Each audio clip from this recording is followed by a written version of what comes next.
दोनों चीजें हम लोग बहुत डिटेल्ड में देखने वाले हैं, because these are very important section. So KN algorithm के बारे में पहले बात करेंगे, तो उससे पहले हम लोग एक चीज समझ लेते हैं कि, एक मिनट रुकना, ठीक है। उससे पहले हमें एक चीज क्लियर करनी है कि आपका मशीन लर्निंग जो है वो बेसिकली 3 लेवल में डिवाइडेड होता है। Okay, first one is supervised learning, second one is your unsupervised learning. ठीक है, 2 सेक्शंस हो गए।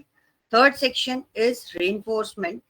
रेनफोर्समेंट का मैं आपको एल्गोरिथम में आपको बता दूंगा, एंड मैं उसका एक छोटा सा प्रोसेस आपको बता दूंगा।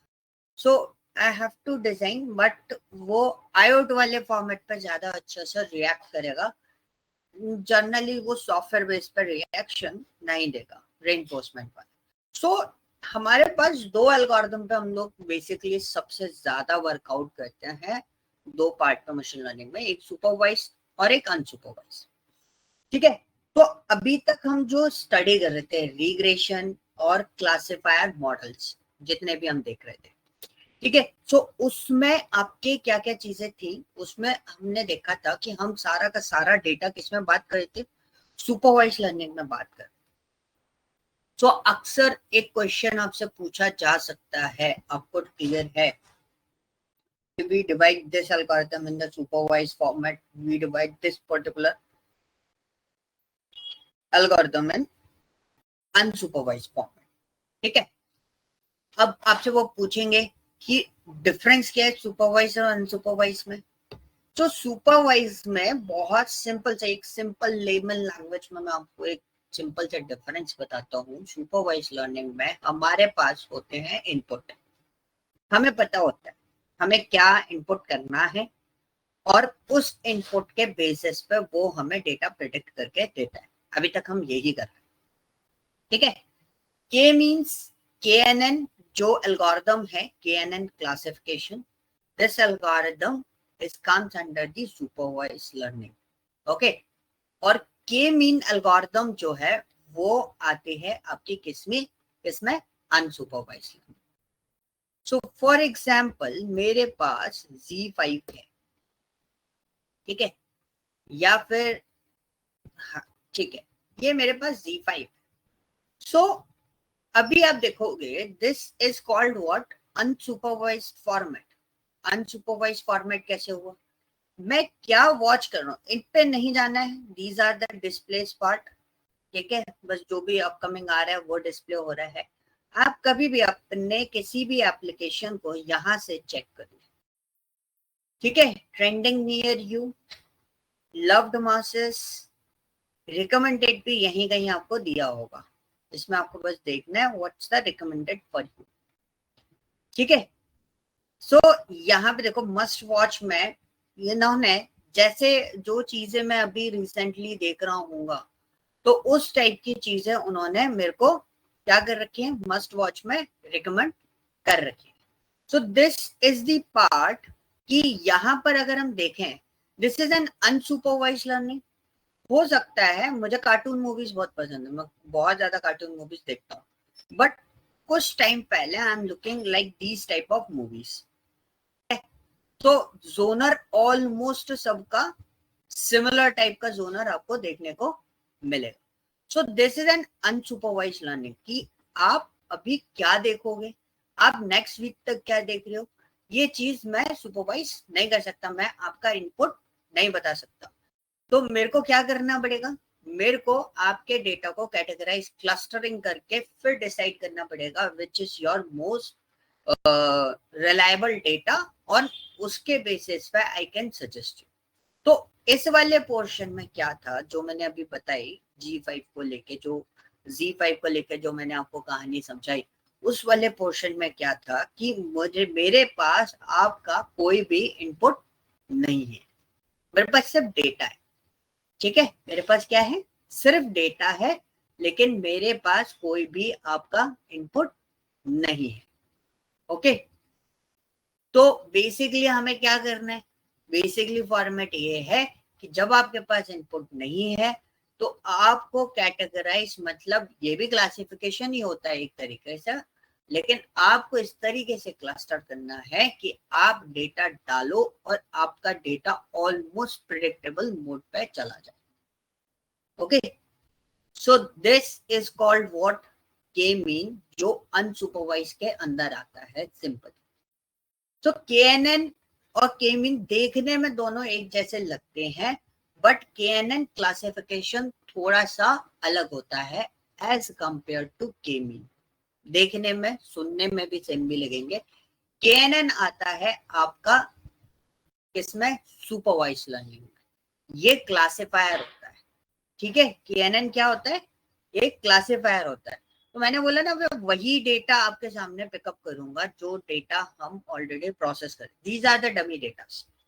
लास्ट सेशन शायद फजल और आपने देखा हो, या आप उसका वीडियो एक बार देख लीजिएगा. हमने एक डिफरेंट डेटा प्रोसीड किया था बैगिंग के ऊपर. ठीक है, लास्ट जो हमने सेशन किया था उसमें. तो वो थोड़ा सा डिफरेंट था, बट इस एल्गोरिथम को समझाने के लिए I am using two things.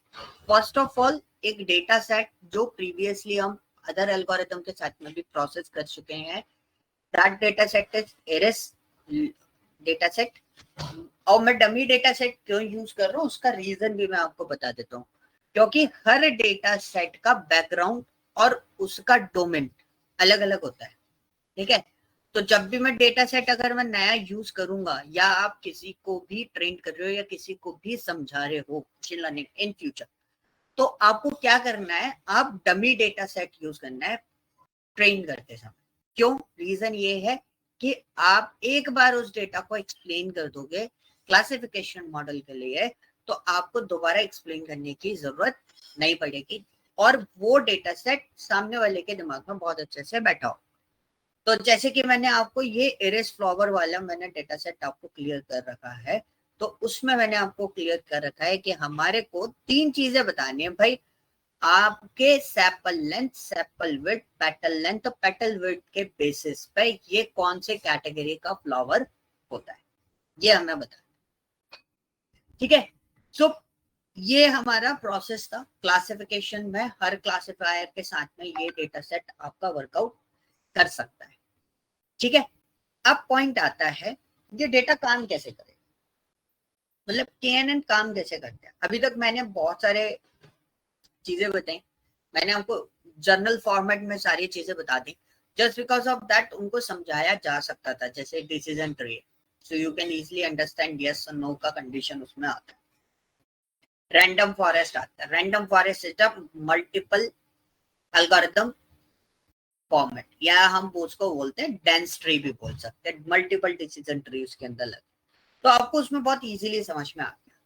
KNN का फॉर्मेट क्या होता है, KNN बोलता है, इसका मतलब होता है के नियरेस्ट नेबर.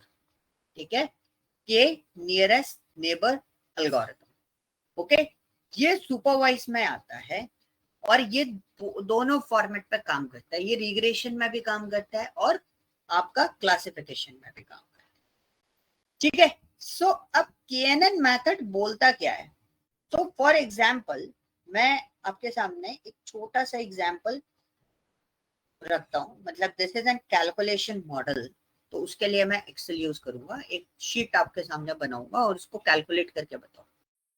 तो ये प्रोबेबिलिटी आप लोगों ने देखी है ना, सिंपली, है ना. किसका प्रोबेबिलिटी सबसे ज्यादा है, वी डिसाइड कि हाँ ये वाला काम हमें करना है.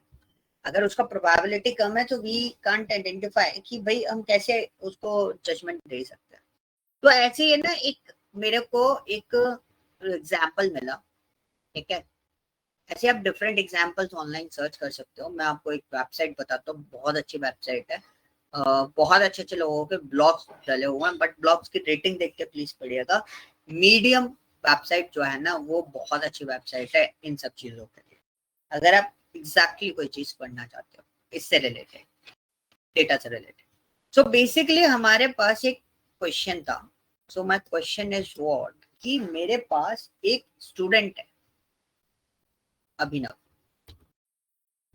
ठीक है, एक मेरे को एग्जाम्पल मिला तो मैं वही एग्जाम्पल आपके सामने प्लेस कर। एक स्टूडेंट है अभिनव, और अभिनव का मैथ्स का मार्क जो था, मैथ्स का मार्क्स छोटा सा वैल्यू ले रहे हैं, उसका 6 आया आउट ऑफ 10, एंड उसका कंप्यूटर साइंस के अंदर उसका जो मार्किंग आया वो आया 8। ठीक है, अब फॉर्मेट क्या था? फॉर्मेट ये था कि भाई अब ये अभिनव जो है, इसके लिए क्या मैंने फॉर्मेट रखा, ये पास है या फिर फेल है, तो मुझे ये पता करना था। ठीक है, अब मेरे पास यहाँ पे डेटा आया, डेटा में मेरे पास क्या हुआ, मेरे पास कुछ मार्किंग की, मैथ्स की, कंप्यूटर साइंस की, so computer science, maths, and this is your result. Okay, so थोड़ा सा एंट्री करेंगे, तो 1 2 3 4 5 डेटा मैं डालूंगा इसके अंदर, इसको थोड़ा सा बॉर्डर कर लेते हैं, देखने में अच्छा। ठीक है, तो मैंने एंट्री करी, तो माई एंट्री इज व्हाट, 4, मैथ्स की 6 7 5 8। ठीक है, ये मेरा कैलकुलेटेड है, मैं आपको पहले बता देता हूँ, मैं ऑलरेडी कैलकुलेटेड करके रख के लिख के बैठा हूँ, और मैं कुछ डेटा मैंने ऑलरेडी कैलकुलेटेड रखा है जिससे मैं इजीली आपको ये चीज समझा सकूँ। 5 and 8। ठीक है, अब मैंने यहाँ पे देखा, दिस वन इज फेल, फिर पास, फिर पास, फिर फेल, फिर पास, और इनके पॉइंट्स क्या हैं? These are points what 1 and 2. Oh, this one is 2, और लिख देते हैं 0 5। ठीक है, so these are the points, तो मैं इसको भी इसमें डाल देते हैं, तो ये भी थोड़ा सा मिक्सअप सा लगेगा। ओके, ये एक डेटा हो गया आपके पास, और एक डेटा मेरे पास वो हो गया। सो अब हमारा पोर्शन क्या था? हमारा पोर्शन बहुत सिंपल सा था कि ये जो अभिनव है वो एक्चुअली पास हुआ या फिर फेल हुआ। These are the dot points कि ये 2 पे आया, ये 3 पे पास हुआ है, ये 5 पे, 5 पॉइंट्स जो है वो उस पर पास हुआ है। तो इसमें एक एल्गोरिदम काम करती है। एल्गोरिदम मतलब एक कैलकुलेशन, मैथमेटिकल कैलकुलेशन काम करता है। पहले मैंने सोचा कि इसको डायरेक्टली हम लोग देखें, पर डायरेक्टली हम लोग इसको देख नहीं सकते जब तक हम इसकी एल्गोरिदम, वो मतलब उसका मैथमेटिकल कैलकुलेशन नहीं देखें। So this is called what, under root. I don't know under root इसमें कैसे लगता है। ठीक है, तो मैं इसमें लिख देता हूँ, दिस वन इज रूट। ठीक है, स्क्वायर रूट निकालना है, तो इसकी स्क्वायर रूट है, तो आप लोगों को साइन तो पता ही है।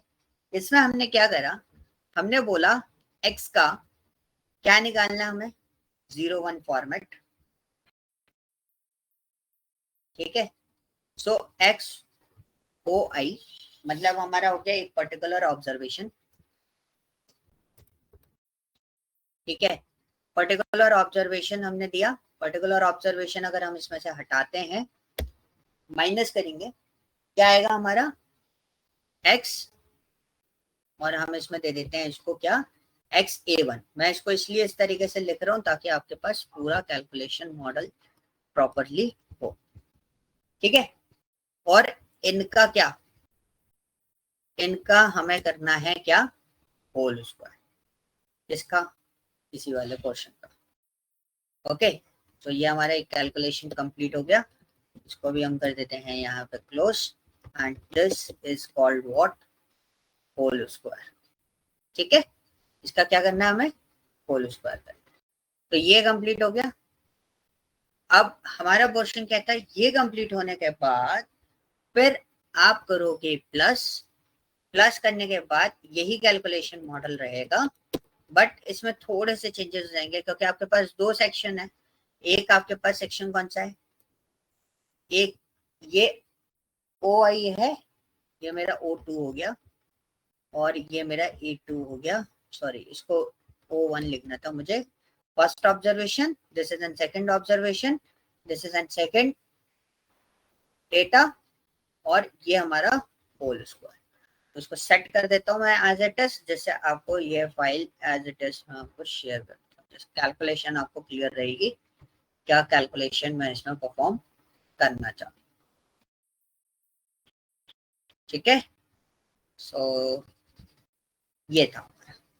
Okay, so this is a part कि हम किस तरीके से इस ऑब्जर्वेशन को देख रहे हैं। अब इसी ऑब्जर्वेशन यानी कि इसी डेटा को हम बोलते हैं, क्या बोलते हैं इसको, इस पर्टिकुलर पार्ट को बोलते हैं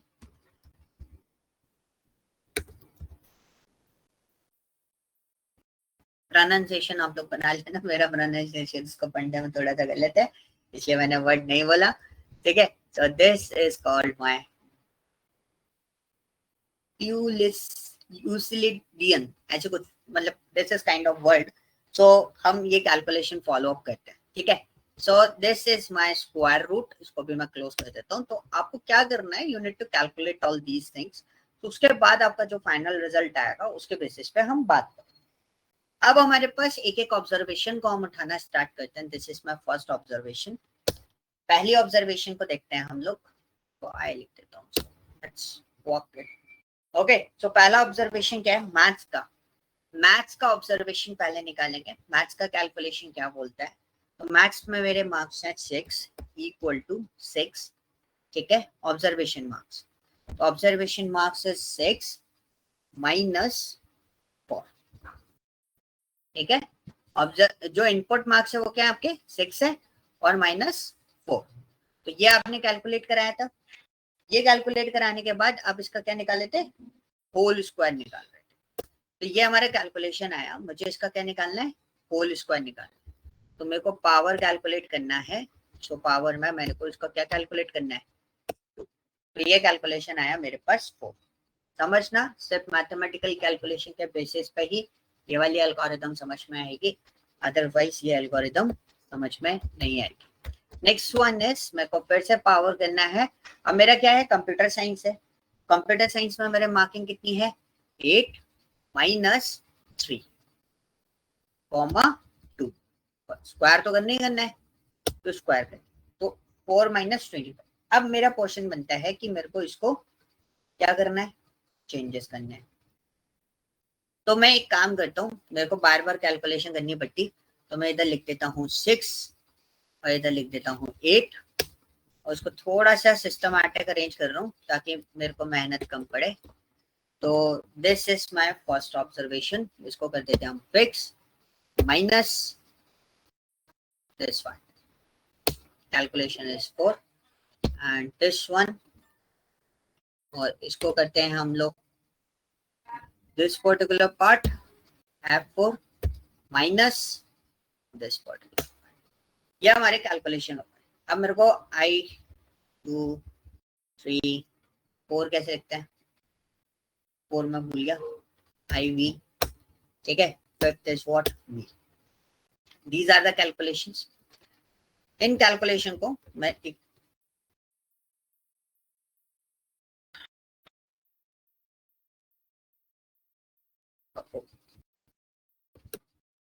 ठीक है, तो ये मेरी कैलकुलेशन है। अब मेरे को इसको ड्रैग कर देता हूँ। ये कैलकुलेशन मेरे पास बन के आ गई। 6 माइनस 6 इज 0। ठीक है, पावर इज 0। 6 minus 7 is -1। तो उसका कैलकुलेशन आप देख सकते हो। इसमें अगर आप देखोगे कितना आएगा, 5 minus 6 minus 5 it's 1, calculation is 1। 6 minus, sorry 8 minus 6 2, power is 4। ठीक है, तो सेम कैलकुलेशन इसका रहेगा। मैं कुछ नहीं कर रहा, मैंने ये फॉर्मूला डाला, ये मेरे पास आ गया। अब मेरे को क्या करना है, इन दोनों का जो स्क्वायर रूट मैंने कैलकुलेट करा है, स्क्वायर स्क्वायर जो कैलकुलेट करा उनका टोटल सम करना है। तो मुझे क्या करना है, this one plus this one. तो कैलकुलेशन बनाया, तो ये मेरे पास पूरे कैलकुलेशन मॉडल्स आ गए। एक मिनट ओके, सो ये मेरे पास पूरे कैलकुलेशन मॉडल आ गए। अब कैलकुलेशन मॉडल में मेरे पास क्या है, स्क्वायर रूट भी निकालना है। तो हमने ये मॉडल कैलकुलेट कर दिया। अब मैं क्या निकालूंगा, मैं इसका स्क्वायर रूट निकाल। ओके,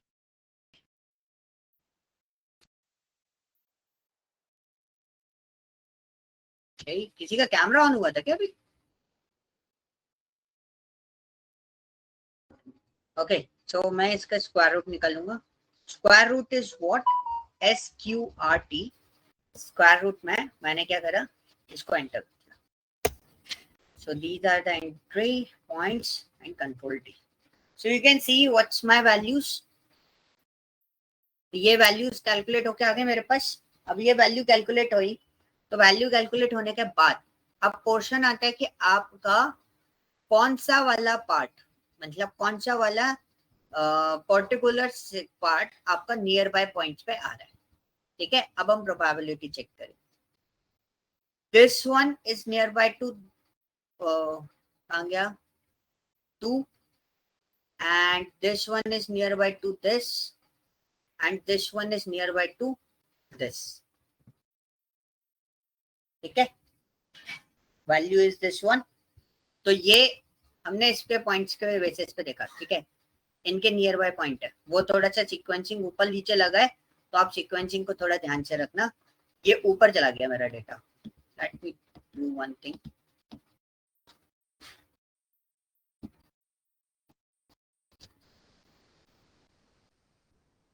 ठीक है, अब देखो ये आपके पॉइंट्स हैं जो हम कैलकुलेट कर रहे हैं, जो हम देख रहे हैं।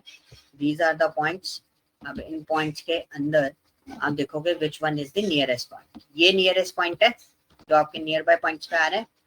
बाकी सारे पॉइंट्स कैसे जा रहे हैं, इन सबसे बहुत ज्यादा फार अवे है। ठीक है, तो अगर मैं देखूं ये वाला 1, ये वाला 1, ये वाला 2, तो हमारी वैल्यूज आ रही है। तो इस वाले पे वैल्यू क्या है, पास है। इस वाले पे भी पास है, इस वाले पे भी पास है। तो हमारी कितनी वैल्यूज पास आ रही है, 3 वैल्यूज पास आ रही है। तो बेसिकली अगर हम इसमें देखेंगे तो हमारा प्रोबेबिलिटी फॉर्मेट देखें तो प्रोबेबिलिटी फॉर्मेट क्या है, 3 टाइम्स। तो मतलब इन केस मेरे पास कितने हैं, मेरे पास 3 है, और फेल के वैल्यूज कितनी है मेरे पास, 0। तो on the basis of this we can consider कि भाई नियरेस्ट पॉइंट जो आ रहा है वो मेरे पास 3 आ रहे हैं, और 3 पॉइंट्स के बेसिस पे इसकी प्रोबेबिलिटी सबसे ज्यादा किसकी है, पास की है। तो अभिनव का प्रोबेबिलिटी स्कोर कितना आया, पास आया, मतलब मैं इसको पास कंसिडर कर लूंगा। पॉइंट समझे, ऑडियंस पोल्स वाली कहानी जो हमने लास्ट टाइम पे डिस्कस करी थी। हेलो सर, मुझे ना ये चीज समझ नहीं आई कि कंपेयर किया कौन सी वैल्यूज के साथ है, ये जो फाइनल वैल्यूज आई।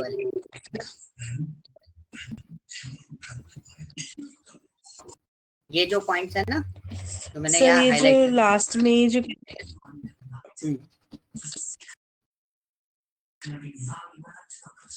सर जो ये तो नंबरिंग है ना, 1 2 3 4 5। नहीं नंबरिंग नहीं है, मैंने बोला ना पॉइंट्स हैं, दीज आर पॉइंट्स, मैंने ऊपर लिखा नहीं था, these are my points. Sir फिर ये कैसे कैलकुलेट हुए हैं? कौन सा, ये वाले पॉइंट्स? ये तो मैंने रैंडमली डेटा दिया है। हाँ जी, ये मैंने रैंडमली डेटा दिया है। ठीक है, ये मैंने आपने रैंडमली। हाँ, ये पूरा डेटा मेरा रैंडम है। मैंने एक सिनेरियो क्रिएट किया कि मेरे पास 2 सब्जेक्ट्स के मार्क्स अवेलेबल है, जिसके बेसिस पर मेरे पास लोगों के रिजल्ट आ रहे हैं, पास या फेल। ठीक तो है। ये जो पॉइंट्स मैंने दिए, तो इन पॉइंट्स पे ये बंदे पास हैं और इन पॉइंट्स पे ये बंदे फेल हैं। अब मेरे को अभिनव का डेटा मिला, अभिनव का मैथ्स का स्कोर और कंप्यूटर साइंस का स्कोर मेरे पास अवेलेबल है। ठीक है, अब मुझे ये बताना है अभिनव पास हुआ या फिर फेल हुआ। तो फॉर दैट पर्पस मैं डायरेक्टली इसको नहीं बता सकता अभिनव को कि अभिनव पास है या फेल है, ठीक है। तो मैंने क्या करा, मैंने ये फॉर्मूला अप्लाई किया। ऑन दिस फॉर्मूला मेरे पास कुछ पॉइंट्स है, इन पॉइंट्स में मैंने कैटेगराइज किया कि मेरे ये जो पॉइंट्स हैं बहुत नियर बाय पॉइंट है मेरे डेटा, ठीक है। सो इन नियर बाय पॉइंट्स के बेसिस पे आई कैन आइडेंटिफाई कि इसका क्लस्टर किस में जा रहा है, मतलब अभिनव कौन से वाले पार्ट में जा रहा है सबसे ज्यादा, वो किस में जा रहा है, पास में जा रहा है। फॉर एग्जाम्पल आप ऑडियंस पोल को लीजिए, ठीक है। तो जब हम करोड़पति का कोई भी गेम देखते हैं तो हमारे पास चार वैल्यूज, चार सेक्शन होते हैं, ए बी सी डी। अब हमारा पॉइंट क्या हो गया कि अगर हमने बोला यहाँ पे 12% है, यहाँ पे 10% है, और यहाँ पे 12 10 कितना हो गया, और 22 रिमेनिंग कितना बचा हमारे पास,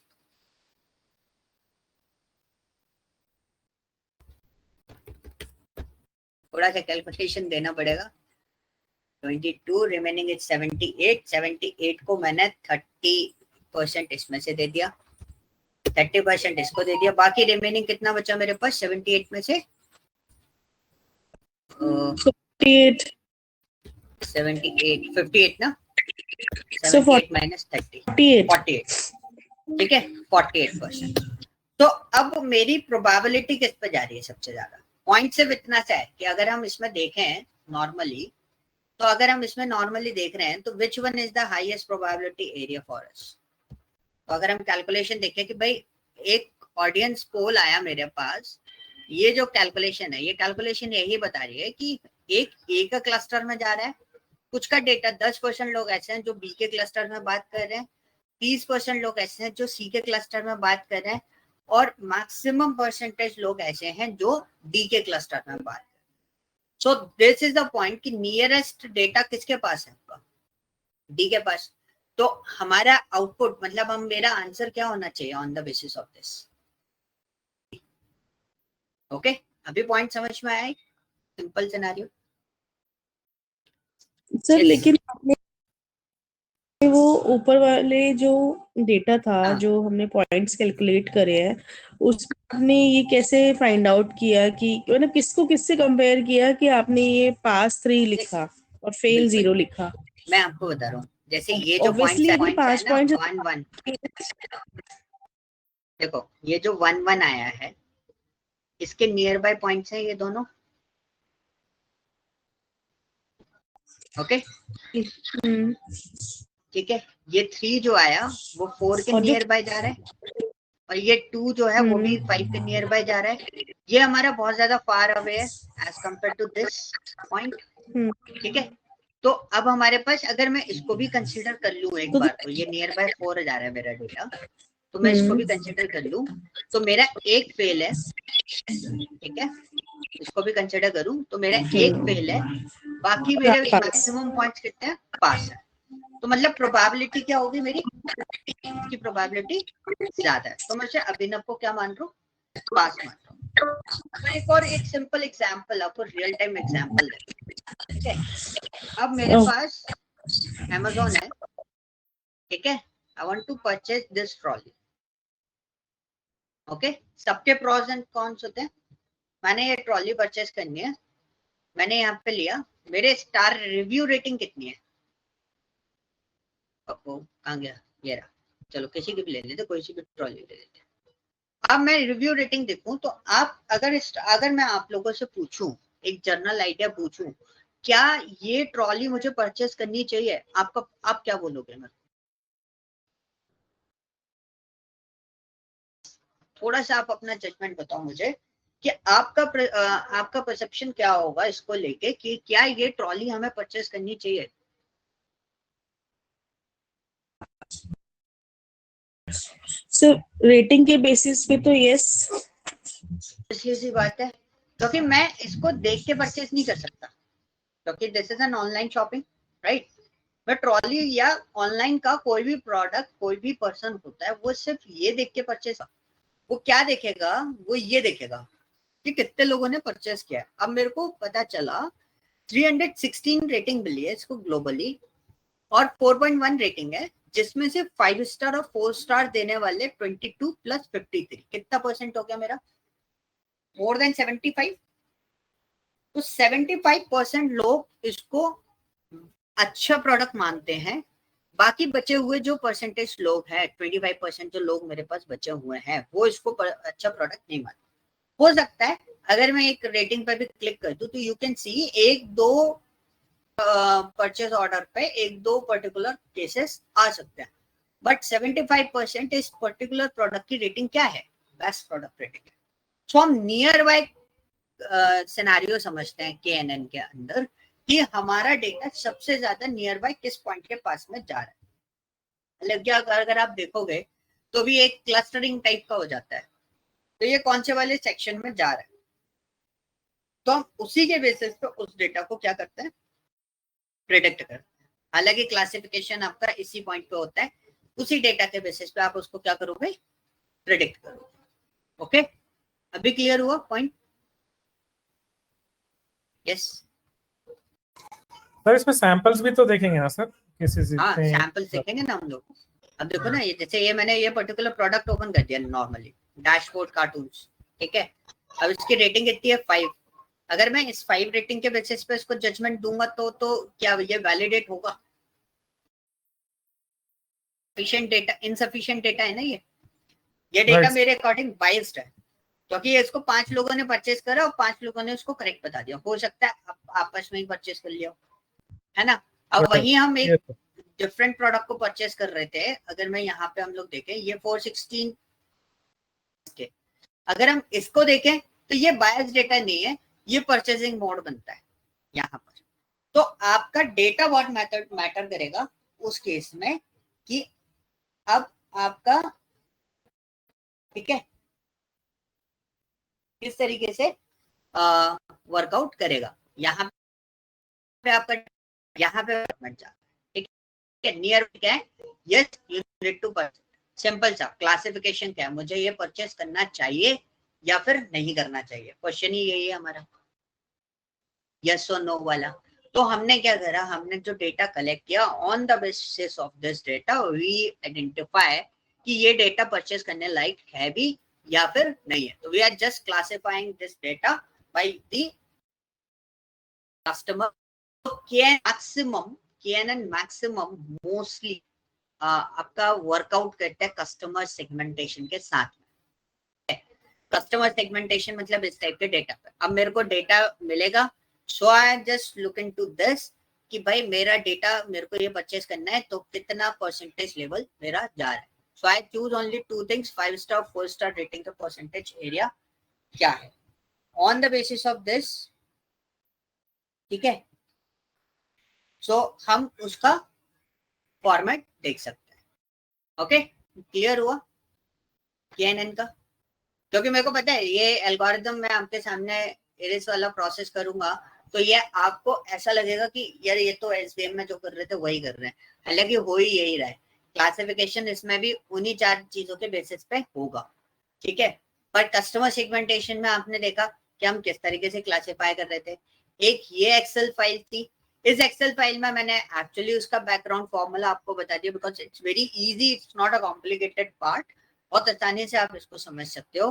तो ये फॉर्मूला आप अप्लाई करके देख सकते हो, बट बड़े डेटा सेट पे आप ये चीज अप्लाई नहीं कर सकते। तो you can use the dummy data कि हम ये पर्टिकुलर पार्ट इसमें अप्लाई करते हैं। On the basis of this we can decide कि ये पर्टिकुलर पर्सन जो है अभिनव, वो पास हुआ या फिर फेल हुआ। तो on the basis of probability हमने निकाल लिया कि भाई एक ही बार फेल आया, इसका पर 3 बार पास आया, तो हाईएस्ट प्रोबेबिलिटी क्या है? ये पास है, तो हमने इसको क्या कर दिया?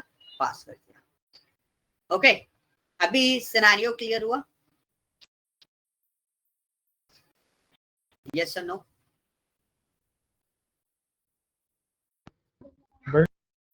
ओके, सो अगर मैं आपसे बहुत सिंपल सा सिनेरियो समझूं, बहुत सिंपल सी चीज पूछूं कि हमारे पास एक डेटा है, ठीक है, किसका? इरेज डेटा सेट का। सो आपको ये सिनेरियो बहुत अच्छे से क्लियर है, आपने एसबीएम में भी यूज किया था। तो इसको पहले मैं लोड कर देता हूँ। बहुत सिंपल सा एल्गोरिथम है, इसमें मेरे को कुछ नहीं बताना है, एक सिंपल सी चीज बतानी है जो आपको समझाना है कि किस बेसिस पे हम उसको डिसाइड कर रहे हैं। ठीक है, this is your target values. अच्छा, ये वैल्यूज है, तो यू कैन सी आप इसको किस बेसिस पे क्लासिफाई करोगे। आप भी तो इसमें क्लस्टर देखोगे ना कि भाई सेपल लेंथ जिसका 5.1 है, सेपल वेट इतना है, पेटल लेंथ इतना है, पेटल वेट इतना है, तो उनको हम क्या मान रहे हैं, सेटोसा मान रहे हैं, जिसमें हमारा पेटल वेट 1 के ऊपर जा रहा है। और अगर मैं बात करूं ये हमारा 4 के ऊपर जा रहा है या 4 तक जा रहा है, और ये जो वैल्यूज है इनमें मेरे को ज्यादा चेंजेस नहीं दिखते, जितना मुझे पेटल लेंथ और पेटल वेट पे समझ में आता है इस वाले डेटा में। तो इन दोनों में जो जो डिफरेंसेस मेरे को मिल रहे हैं 1 के ऊपर 4 के ऊपर, तो मैं इसको किस में कंसिडर कर ले रहा हूँ, वर्जेनिका में कंसिडर कर ले रहा हूँ। फिर उसके बाद अगर मैं इस वाले डेटा को देखूं तो ये थोड़ा सा अप हो गया, ये 2 पे जा रहा है, ये 6 पे जा रहा है। तो 5 पे भी मैंने देखा, तो मैंने एक चीज आइडेंटिफाई करी कि 5 और 6 के बेसिस में मैं पेटल वेट और पेटल लेंथ के बेसिस पे इनको कैटेगराइज करने की कोशिश कर रहा हूँ। तो ये एक मेरा अलग से क्लस्टर हो गया। ये कौन सा क्लस्टर हो गया मेरा, वर्सिकलर हो गया। ठीक है, वर्जेनिका या वर्सिकलर जो भी क्लस्टर होगा उस क्लस्टर के बेसिस पे आप उसको समझ लो। ठीक है, सो इस बेसिस पे यू कैन इजीली आइडेंटिफाई ये पर्टिकुलर पार्ट जो है वो कौन से वाले सेक्शन या कौन से वाले क्लस्टर में आ रहा है। तो आप हमेशा यही करते हो ना क्लासिफिकेशन मॉडल में, आप देखते हो भाई ये कौन से वाले पार्ट में सबसे ज्यादा जा रहा है। तो हम इसको प्रोसेस कर देते हैं आगे, फ्लावर नेम्स वगैरह हमने सब लगा दिए। सो वही चीज हम लोग प्रोसेस कर रहे हैं, ये सब चीजें आपने ऑलरेडी पहले भी देखी हैं। ठीक है, these are the cluster between 2 parts, setosa and versicolor का क्लस्टर ये है। ठीक है, तो वो ये सब आप प्रोसेस करके देख लेना। This is a scattered graph only, तो ये आपको डालने हैं खुद से। ओके, यहाँ तक चीजें क्लियर है। आई थिंक ये हम बहुत बार कर चुके हैं, इसलिए मैंने बहुत क्विकली स्किप किया इस वाले पार्ट को। यस, हाँ जी बताइए, क्लियर है। सर ये तो ईडीए पार्ट्स ही है ना नॉर्मली। हाँ, ये नॉर्मली ईडीए पार्ट्स है और इसमें आपको क्लियर होना बहुत जरूरी है ना। तो चलो अब हम एक्चुअली बात करते हैं किसकी, हम बात करेंगे, किसकी बात करेंगे, KNN की। अब KNN में सबसे पहला पार्ट क्या होगा, कोई भी एल्गोरिथम हमें प्रोसेस करना है तो उसका सबसे पहला पार्ट क्या है,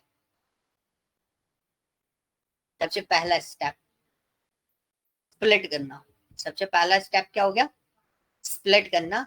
तो हमने इसको रैंडमली स्प्लिटिंग पर डाला, तो ये हमारे पास स्प्लिट होके आ गया।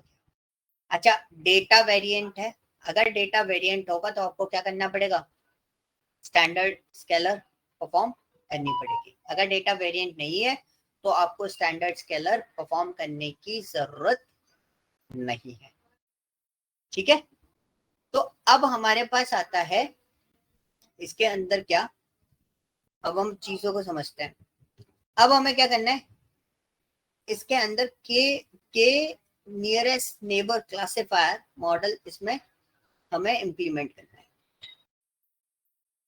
ओके, तो इम्प्लीमेंट करते समय हमें बहुत सारी चीजें इसमें ध्यान रखनी है कि कैसे कैसे ये वर्कआउट करेगा, कैसे काम।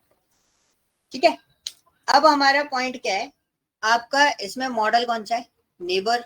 पहली चीज तो यहाँ पे एक चीज समझ लेना, यहाँ पे आपको ये ध्यान रखना है, और अगर ध्यान भी ना हो तो टेंशन लेने की जरूरत नहीं है। आप कहीं भी काम कर रहे हो, आप sklearn का या तो पार्ट कहीं लिख लो, अगर आपको याद नहीं है तो sklearn लाइब्रेरी पे जाके आप उसको पिकअप कर सकते हो। तो देखो, काम करते रहोगे तो याद रहेगा, नहीं करोगे तो भाई भूल जाओगे क्या करना है क्या नहीं करना, कि कैसे हम लोग उसको आइडेंटिफाई करें। ओके, अच्छा एक चीज हो गई, एक चीज मैं बताना भूल गया था, यहाँ पे मैंने के की वैल्यू कितनी लेनी थी, 3। अब पॉइंट क्या हो गया, मैंने 3 को ली, मैंने ये एक इंपॉर्टेंट सेक्शन बताना भूल गया था, और मैंने यहाँ पे जो है ना n नेबर्स वाला जो कॉन्सेप्ट था ना वो यहाँ पे देख लिया, मैं इस पर्टिकुलर पार्ट को भूल गया था। बताना। तो ये बहुत इंपॉर्टेंट सेक्शन है। हमारे पास टोटल डेटा कितना था? 5।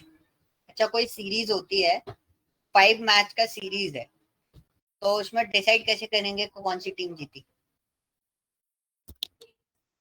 Yes, any idea?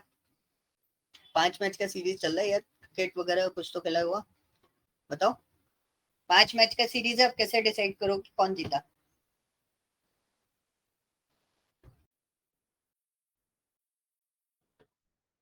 हेलो,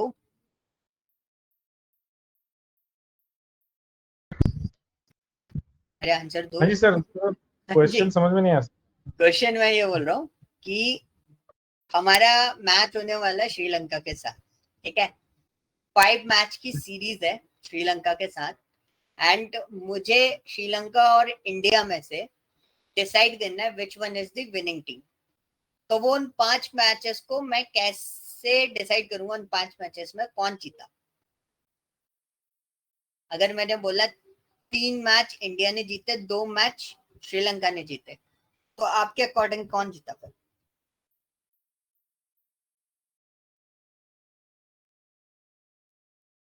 है ना? तो नियरेस्ट पॉइंट क्या है? पासिंग प्रोबेबिलिटी सबसे ज्यादा किसकी निकली? इंडिया की, क्योंकि 3 मैच इंडिया ने जीते, 5 मैच की सीरीज है, 3 मैच इंडिया ने जीते और 2 मैच किसने जीते? श्रीलंका ने। तो यहाँ पे क्या हुआ, हमारे पास 3 बार पास आया और 1 बार फेल आया, तो हमने क्या बोला? अभिनव पास हो गया। तो हमने यहाँ पे क्या डिसाइड कर लिया? अभिनव पास हो गया। तो K3 क्या था? K3 इज व्हाट, कितने नियरेस्ट पॉइंट आपको आइडेंटिफाई करने हैं, कितने नियरेस्ट पॉइंट आपको चाहिए इसको पर्टिकुलर क्वालिफिकेशन देने के लिए, कुछ भी डिसाइड करने के लिए। हमें 3 चाहिए थे, 5 में से 3 चाहिए थे जो सिमिलर आने चाहिए थे, या तो फेल फेल फेल, या तो पास पास पास पास। तो ऑब्वियसली बात है 3 में से कुछ ऐसी रेशो हमारे पास आएगा, 2 फेल 3 पास, ऐसा रेशो आना चाहिए था।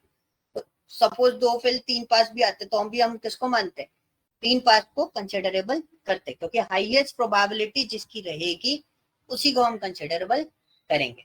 तो एन नेबर्स इज व्हाट, यहाँ पे एन नेबर्स यही चीज काम कर रहा है, कितने नेबर्स क्वेरीज आप इसके अंदर बनाओगे, कितनी नियरेस्ट क्वेरीज आपके पास मिलेंगी, मतलब कितने नियरेस्ट पॉइंट आप उसमें डिसाइड करने वाले। तो मैंने क्या बोला? मैंने बोला 10 नेबर पॉइंट्स आप चेक करो कि किसके नियरेस्ट पॉइंट पर जा रहा है, एंड देन डिसाइड कि ये पर्टिकुलर फ्लावर का क्लासिफिकेशन क्या है। So this is called what? N neighbours. अगर आप एन नेबर्स नहीं लगाते तो बाय डिफॉल्ट इसकी वैल्यू 5 होती है। आप इसमें वैल्यूज बढ़ा सकते हो अपने अकॉर्डिंग, ठीक है? तो बट इसकी बाय डिफॉल्ट वैल्यू क्या होती है? 5 होती है, जो कि आप इसमें यूटिलाइज करोगे। ओके, तो बाकी आपको कुछ भी डिसाइड करने की जरूरत नहीं है, because it's contain some other parameters also. Weight, so weight आपका यूनिफॉर्म फॉर्मेट में रहेगा। All points each neighbourhood are weighted equally, ठीक है? तो मैं इसका पैरामीटर्स आपको दिखा देता हूँ। क्या हो गया? इसको रन करना पड़ेगा। मैंने बिना रन किए कंट्रोल टैब दबाओगे तो ये नहीं लेगा, आप रन कर दो, क्योंकि क्या होता है ना, इंपोर्ट नहीं हुआ था वो पर्टिकुलर क्लासिफायर, इसलिए मैंने। देखो एन नेबर्स इसके जो है बाय डिफॉल्ट क्या है? बाय डिफॉल्ट आपके 5 है, ठीक है? और वेट इज यूनिफॉर्म, यूनिफॉर्म मतलब इक्वली डिवाइडेड है। रिजल्ट के लिए तो ज्यादा ही हमें, हाँ जी, बेटर रिजल्ट के लिए तो ज्यादा नंबर्स ही हाँ, रखने चाहिए ना हमें। बिल्कुल। प्रोबेबिलिटी जितनी अच्छी रखोगे, मतलब आपको जितना ज्यादा रिजल्ट देखोगे उतना बेटर है, उतना अच्छा डिसीजन आप ले सकते हो। एल्गोरिदम आपका बाय डिफॉल्ट ट्री मॉडल में रहता है। देखो ये बिल्कुल ही यस नो वाला केस है, ठीक है? उसके बाद क्या है? P2, ये पैरामीटर्स होते हैं। इसका जैसे पावर कैलकुलेशंस वाला फॉर्मेट जो रहता है उस वाले फॉर्मेट पे आते हैं। लीफ साइजेस, ये एक्चुअल में क्या होता है, जब ट्री फॉर्मेट रहता है तो एक लीफ कितनी लीव्स इसके अंदर क्रिएट होनी चाहिए? डिफॉल्ट वैल्यूज जो है वो आपकी कितनी है? 30 है, मतलब मेमोरी कितना स्टोरेज करेगा, ठीक है? ये एडिशनल पैरामीटर्स है, हमने भी इसको कभी भी डिटेल में जाके पूरा कंप्लीट नहीं देखा मैट्रिक वाले को, but this is use for what, competition process, like इसका कितना कॉम्पिटिटिव करना है, ये आपका बाय डिफॉल्ट डिसाइडेड रहता है। मिन्कोवस्की एक एल्गोरिथम फॉर्मेट होता है, उसके बेसिस पे ये ऑलरेडी कॉम्पिटिटिव रहता है, आपको इसमें कोई भी डिसाइड करने की जरूरत नहीं है, क्योंकि इसमें p की वैल्यू हमेशा क्या रहेगी, 2 रहेगी। ओके, इसको आपको चेंज नहीं करना है। ओके, ऐसे तो बहुत सारे पैरामीटर्स इसके अंदर आ जाते हैं, and if you want to learn about the parameters you can just scroll down this particular part, तो आपको यहाँ पे मिल जाएंगे। तो ball tree, KD tree, brute force search, ये एल्गोरिथम होती है, डेटा डीएसए वाली एल्गोरिथम्स होती हैं, वो अप्लाई हो रही होती है। ठीक है, सो जब कोई ट्री को एनालाइज किया जा रहा है या कोई ट्री डिजाइन किया जाता है किसी भी डेटा के अंदर, तो ये एल्गोरिथम की आपकी बाय डिफॉल्ट क्रिएट हो रही है। ठीक है, तो आपको इतना बैकग्राउंड नहीं पता। सो ये जो पैरामीटर्स आपको दिखाई दे रहे हैं, ये पैरामीटर्स हैं बैकग्राउंड फॉर्मेशन के। बैकग्राउंड फॉर्मेशन अगर मैं बात करूं, जो डेटा स्ट्रक्चर इसके पीछे अप्लाई हो रहा होगा इन ट्रीज मॉडल को क्रिएट करने के लिए, that's why we are using these parameters only. Okay, बहुत सारे डेटा स्ट्रक्चर बहुत कॉम्प्लिकेटेड है, तो आपको उस वाले पार्ट में जाने की जरूरत नहीं है, आप इस वाले पार्ट से उन सब चीजों को क्रिएट कर सकते हो। तो हमारे लिए जो कंसर्न पॉइंट है इस एल्गोरिथम के अंदर, this is called what, N neighbours. तो एन नेबर्स में आपके पास टोटल हमने कितना ले लिया, 10 ले लिया। बाय डिफॉल्ट कितना होता है, 5 नेबर्स पॉइंट हम लोग चेक करते हैं, बट हमने इसमें कितने लिए, 10 लिए। अब मैं इस क्लासिफिकेशन मॉडल को ट्रेन करता हूँ, तो classification model is trained now. अब हमें स्कोर चेक करना है, KNN का स्कोर चेक कर लिया, इस 96। अब जैसे आपने बोला तो नेबर पॉइंट बढ़ा देंगे तो इनका क्लासिफिकेशन जो है वो बहुत अच्छा बेटर हो सकता है। लेट्स सी बेटर होता है कि नहीं होता है। मेरे ख्याल से मेरे को तो कोई चेंजेस नहीं दिखाई दे रहे, क्योंकि देखो इस वाले डेटा पे चेंजेस इतने ज्यादा नहीं दिखाई देंगे, बिकॉज इट्स डमी डेटा और ये ऑलरेडी डिसाइडेड टाइप का है। मतलब मेरे को थोड़ा सा बायस टाइप का लगता है, बट समझने के लिए अच्छा है। बट अगर आप इससे ज्यादा इम्प्रूव नहीं होगा, नहीं हो सकता है, क्योंकि मतलब ये बेस्ट रिजल्ट होगा। हाँ, इसको 80 पे कर देता हूँ, देखो डाउन हो गया।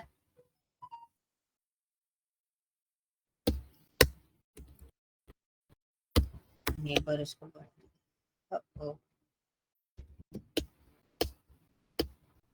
देखो हो गया 5 पे। देखो ज्यादा डेटा मैंने देखे नहीं, 5 नेबर पॉइंट्स पे आई कैन डिसाइड कि व्हिच वन इज बेटर। तो इसको आप बढ़ा दो तो थोड़ा एक अप्रोक्सीमेशन डिसीजन लेना स्टार्ट कर दो। ठीक है, चेंजेस आते हैं, कम ज्यादा करने में चेंजेस आपको देखेंगे। सो you can change the data, आप यहाँ पे चेंज कर सकते हो। ठीक है, सो you can see this one is array 1, तो डेटा बहुत ज्यादा हाई डाला है, तो मतलब वो डेटा किस में चला गया आपका,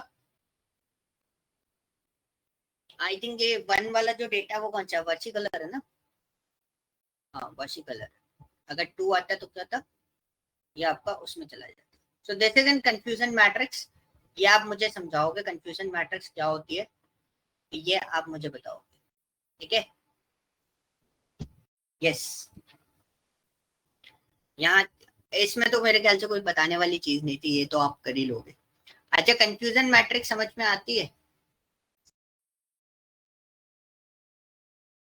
कंफ्यूजन मैट्रिक्स डाल देते हैं। This is your confusion matrix. So yes, so ये एक डेटा है normally, but this is your heat map जिसके अंदर हम कंफ्यूजन मैट्रिक्स दिखा रहे हैं। तो इसको एक्सप्लेन करना आता है, आप कैसे बताओगे? लास्ट टाइम पे हमने डिस्कशन किया था, ट्रू ट्रू फॉल्स फॉल्स। तो बहुत सिंपल सा है, डायगोनली आप जो डेटा देख रहे हो इसके अंदर, ये जो डायगोनली डेटा देख रहे हो, दिस डेटा इज प्रिडिक्टेड, ये इतने टाइम प्रिडिक्ट हुआ है, मतलब ये जो डेटा है डायगोनली जो डेटा आपको दिखाई दे रहा है ये करेक्ट डेटा है। लेकिन जो आसपास जो डेटा आपको दिखाई दे रहा है, this black dark colour data, this is called what, errors. ये एरर्स होती है कि यहाँ पर ये डेटा प्रिडिक्टेबल नहीं हुआ है। सिंपल सा है, हम लोग इसलिए इसमें क्या डालते हैं अपना क्या बोलते हैं, कंफ्यूजन मैट्रिक्स हम डाल के भी इसको डेटा को क्रॉस वेरीफाई कर सकते हैं। क्लियर हुआ? अच्छा, एक डेटा और मैं इसके साथ में शेयर करूंगा, जैसे डायबिटीज वाले डेटा पे आपने काम किया था और इस वाले डेटा पे भी एक और डेटा शेयर करूंगा इससे रिलेटेड। उसमें आपको आई थिंक वो लगाना पड़ेगा, क्या बोलते हैं, स्केलर, नॉर्मलाइज करना पड़ेगा डेटा, क्योंकि इसमें वेरिएशन और स्टैंडर्ड डेविएशन आपको ज्यादा देखने को मिलेगा। तो इसलिए डिस्क्राइब जरूर कर लें, बिना डिस्क्राइब करे प्लीज डेटा को प्रोसेस ना करें। डिस्क्राइब करके स्टैंडर्ड डेविएशन चेक करना ज्यादा जरूरी है। अगर डेटा ज्यादा स्प्रेड हुआ तो आपको प्रॉब्लम फेस करनी पड़ सकती है। Is this clear? Any doubt? Yes, hello, yes sir. ठीक है। अब मैं आपको KNN पे एक डेटा मैं आपको प्रोवाइड करूंगा थोड़ी देर में ढूंढ के, ठीक है? तो आपको क्या करना है, मोस्ट प्रोबेबली वो डेटा मेरे ख्याल से मैं यूज करूंगा, मेरे पास एक कस्टमर सेगमेंटेशन का डेटा पड़ा हुआ है जो मैं एक प्रोजेक्ट क्लास में प्रोसेस कर रहा हूँ, ठीक है? बट वो हम तो BI पे कर रहे हैं, बट आपको क्या करना है, इसके अंदर डेटा बनाना, मतलब इस डेटा पे यूटिलाइज करना है। तो ये एक डेटा होगा जो आप यूटिलाइज करोगे, या फिर हो सकता है कुछ कम्युनिकेशन वगैरह से रिलेटेड मैं आपको डेटा दूं। ओके, उसका कॉन्टेक्स्ट, उसका डेटा, उसकी सारी चीजें, जिसमें कॉन्टेक्स्ट होगा वही डेटा मैं आपको प्रोवाइड करूंगा, जिससे आप लोग बहुत आसानी से उस डेटा को समझ सको। ओके, तो वो आपको डिजाइन करना है। Okay sir. ओके, चलो, ये अभी थोड़ी देर में आपको व्हाट्सएप पे अपडेट कर देता, आपको मिल गया। कल मैं आपको लिस्ट दे दूंगा पूरा एक्सेल में, फिर आप एक एक एल्गोरिथम को बार बार देख लीजिएगा, उनके डेटा शीट भी उसमें लगा के दे दूंगा। तो क्लिक करके आपको डेटा डाउनलोड करके प्रैक्टिस करना है, बनाना है, तो आप बना सकते हैं। ठीक है, तो पिछला वाला data okay sir. Please process कर लेना, बिकॉज मशीन लर्निंग है, गायब बहुत जल्दी होती है दिमाग में। ओके, चलो, थैंक यू सो मच, कल मिलते हैं अपन। Okay sir. बस लोग, क्वेश्चन तो नहीं है आपका?